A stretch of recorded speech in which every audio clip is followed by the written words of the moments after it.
आइए सुनते हैं योगिनी एकादशी व्रत कथा। अर्जुन ने कहा, हे त्रिलोकीनाथ, अब आप कृपा करके आषाढ़ माह के कृष्ण पक्ष की एकादशी की कथा सुनाएं। इस एकादशी का नाम तथा महात्म क्या है, सो अब मुझे विस्तार पूर्वक बताएं। श्री कृष्ण ने कहा, हे पांडुपुत्र, आषाढ़ माह के कृष्ण पक्ष की एकादशी का नाम योगिनी एकादशी है।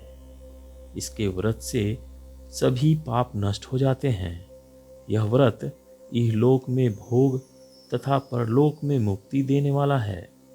हे अर्जुन, यह एकादशी तीनों लोकों में प्रसिद्ध है।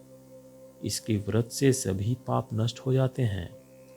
तुम्हें मैं पुराण में कही हुई कथा सुनाता हूँ, ध्यान पूर्वक श्रवण करो। कुबेर नाम का एक राजा अलकापुरी नाम की नगरी में राज्य करता था। वह शिव भक्त था। उसका मेहमाली नाम का एक यक्ष सेवक था, जो पूजा के लिए फूल लाया करता था। मेहमाली की विशालाक्षी नाम की अति सुंदर स्त्री थी। एक दिन वह मानसरोवर से पुष्प लेकर आया, किंतु कामासक्त होने के कारण पुष्पों को रखकर अपनी स्त्री के साथ रमन करने लगा। इस भोग विलास में दोपहर हो गई।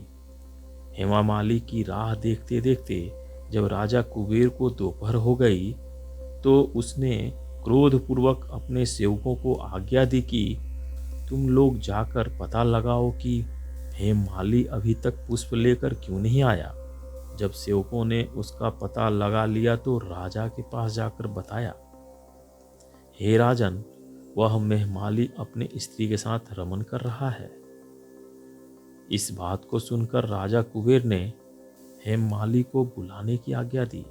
डर से कांपता हुआ हेममाली राजा के सामने उपस्थित हुआ।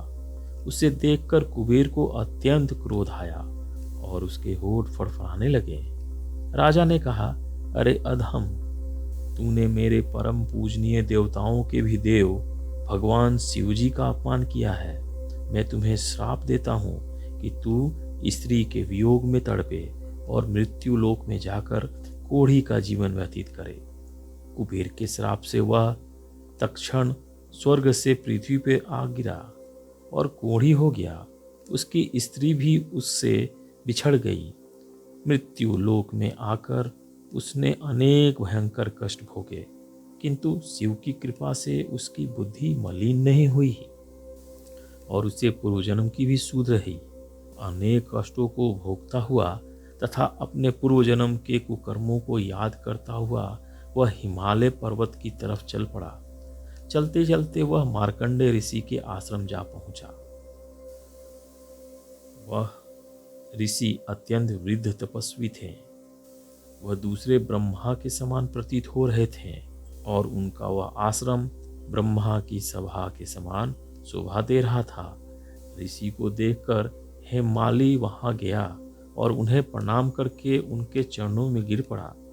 हेममाली को देखकर मार्कंडेय ऋषि ने कहा, तूने कौन से निकृष्ट कर्म किए हैं जिससे तू कोढ़ हुआ है और भयंकर कष्ट भोग रहा है। महर्षि की बात सुनकर हेममाली बोला, हे मुनि श्रेष्ठ, मैं राजा कुबेर का अनुचर था। मेरा नाम हेममाली है। मैं प्रतिदिन मानसरोवर से फूल लाकर शिव पूजा के समय कुबेर को दिया करता था। एक दिन पत्नी सहवास के सुख में फंस जाने के कारण मुझे समय का ज्ञात ही नहीं रहा और दोपहर तक पुष्प न पहुंचा सका। तब उन्होंने मुझे श्राप दिया कि तू अपनी स्त्री का वियोग और मृत्यु लोक में जाकर कोढ़ बनकर दुख भोग। इस कारण मैं कोढ़ी हो गया हूँ तथा पृथ्वी पर आकर भयंकर कष्ट भोग रहा हूँ। अतः कृपा करके आप कोई ऐसा उपाय बताएं जिससे मेरी मुक्ति हो। मार्कंडेय ऋषि ने कहा, हे हेममाली, तूने मेरे सम्मुख सत्य वचन कहे हैं, इसलिए मैं तेरे उद्धार के लिए एक व्रत बताता हूँ। यदि तू आषाढ़ माह के कृष्ण पक्ष की योगिनी नामक एकादशी का विधि पूर्वक व्रत करेगा तो तेरे सभी पाप नष्ट हो जाएंगे। महर्षि के वचन सुनकर हेममाली अति प्रसन्न हुआ और उनके वचनों के अनुसार योगिनी एकादशी का विधि पूर्वक व्रत करने लगा। इस व्रत के प्रभाव से अपने पुराने स्वरूप में आ गया और अपनी स्त्री के साथ सुखपूर्वक रहने लगा। हे राजन, यह योगिनी एकादशी की कथा का फल 88 सहस्त्र ब्राह्मणों को भोजन कराने के बराबर है। इसके व्रत से सभी पाप नष्ट हो जाते हैं और अंत में मोक्ष प्राप्त करके प्राणी स्वर्ग का अधिकारी बनता है।